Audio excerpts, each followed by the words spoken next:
Positive psychology. It makes you feel good. We can use big words to define it as the scientific study of human flourishing and an applied approach to optimal functioning.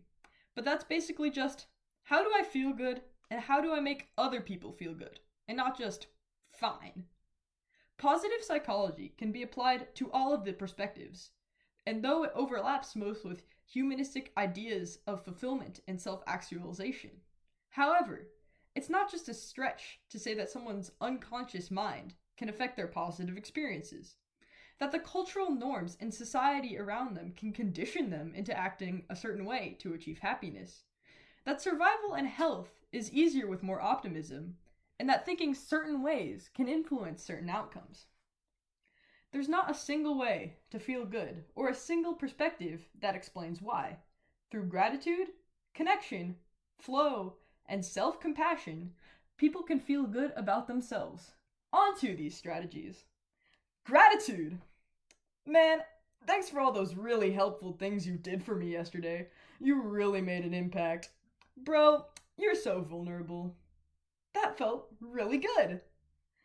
Gratitude is basically just appreciating other people and appreciating the situation around you. Research indicates that practicing it improves mental health for up to 12 weeks after the act, both for the receiver and the individual. Connection. Do you like dinosaurs? Yeah, I love dinosaurs. Do you struggle with the human condition? Yeah? Connection is about sharing experiences with others. And UCLA research confirms that connecting with others increases longevity, esteem, and in some cases, immunity, creating a positive feedback loop. Flow. Dude, yesterday was crazy. This guy came up to me and he asked me to fill out his survey, right? But it was kind of sketch, so I had to awkwardly decline. But then I have absolutely no idea what you just said. Flow is about locking in and reaching a point of such lockedness that nothing else matters. It's about finding something hard to do and working just as hard to step up to that challenge. It is said to improve cardiovascular health and obviously positively contributes to one's productivity. Self-compassion.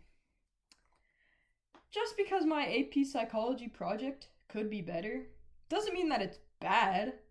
I can continue to improve, but now I think it's time for a break.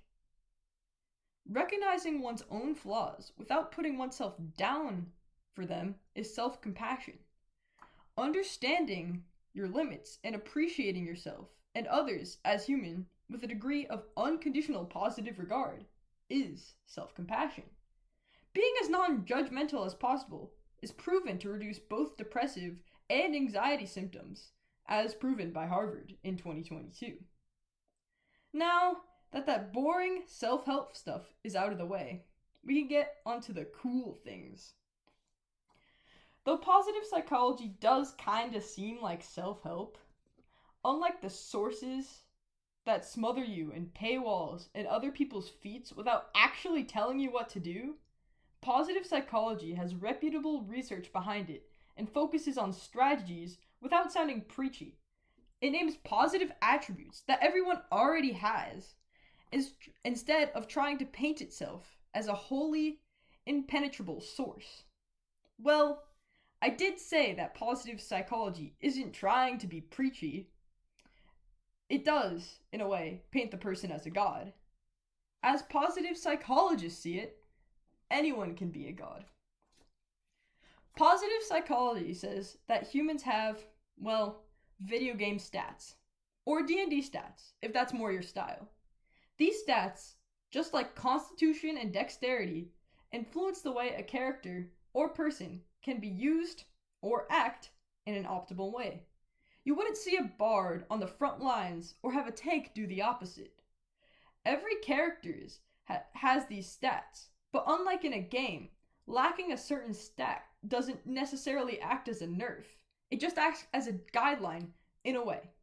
In positive psychology, these stats are called, you guessed it, signature strengths. Signature strengths are arguably infinite, like how subclasses and such can seem in games. However, there are 6 categories that break off into subcategories that we don't really have time to get into. These categories are courage, humanity, justice, transcendence, temperance, and wisdom. Being a god is easy, but, as we know, Greek mythology is full of downright assholes. I'm not going to be using an example just because they're the god of blank, the god of courage, the god of whatever. For courage, we have the god of forges, fire, artisans, and volcanoes? Hephaestus. As a child, I faced great challenges. Mother!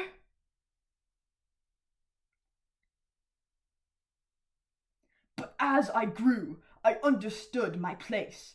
I worked hard to be a credible blacksmith, making some of the most iconic armor for mortals and gods alike.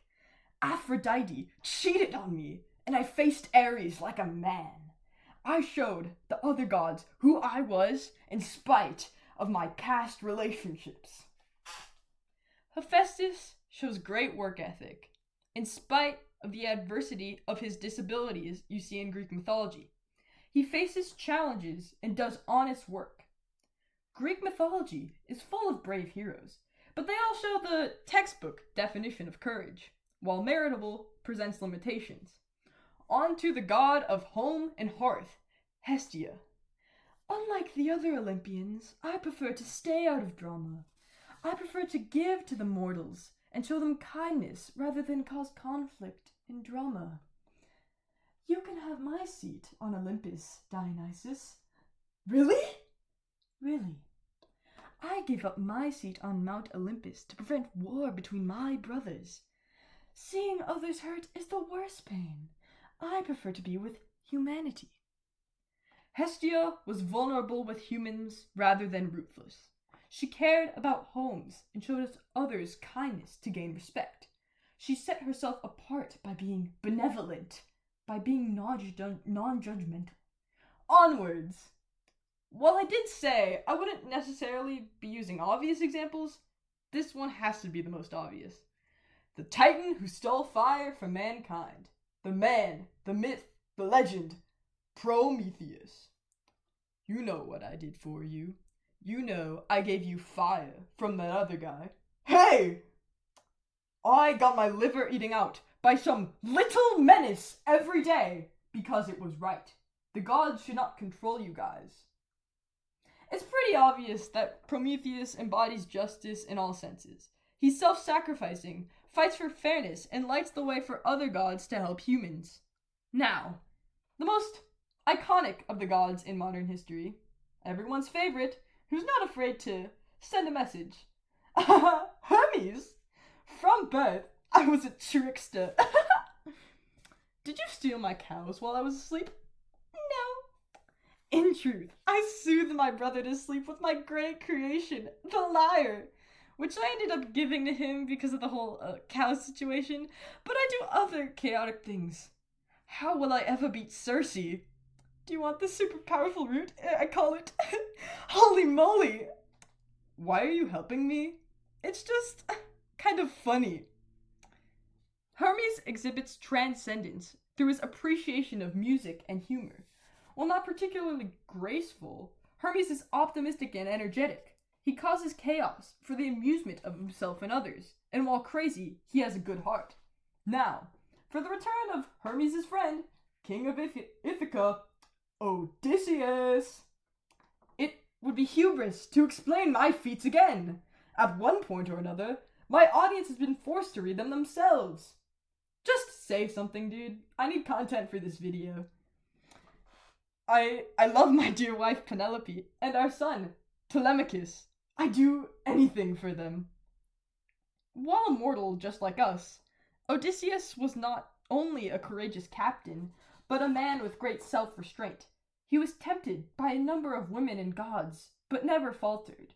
He fought for his crew and his family, and never underestimated his foes. While it's not a feat to be decent enough to stay faithful to your wife or partner, this guy was at sea for 20 years and never lost hope. Never fell for temptation. Now, for his mentor, the infamous god of war, wisdom, and strategy, Athena! Where do I start? I'm a badass. Single woman, no kids, all the success, all the experiences. I taught the king everything I know. I became the great patron of the city of wisdom, Athens. Hey guys, I got a cool trident. Okay. I can give your city an olive tree. You guys will have luxury, good snacks, that oil and stuff.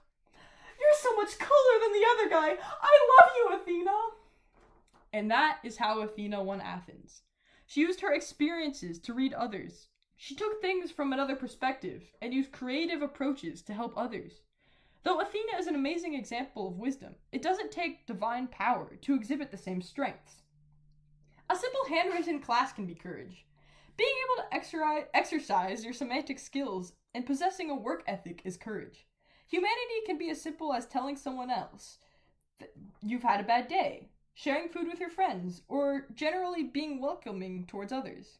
If you've ever done a group project, and hopefully did your part, you've exhibited justice. Transcendence could be making stupid brain rot jokes, or showing genuine contentment in the world around you. Temperance is realizing that In-N-Out is mid, and making food yourself is better. Wisdom is continuing to come to a psychology class and learning to understand its value. Using the skills that everyone develops from birth, people can find success and fulfillment in their own lives and feel good instead of decent or fine. They can make meaningful connections and work on exercising gratitude, connection, flow, and self-compassion. And though, most importantly, anyone can be a god. Oh yeah, one take wonder, let's go!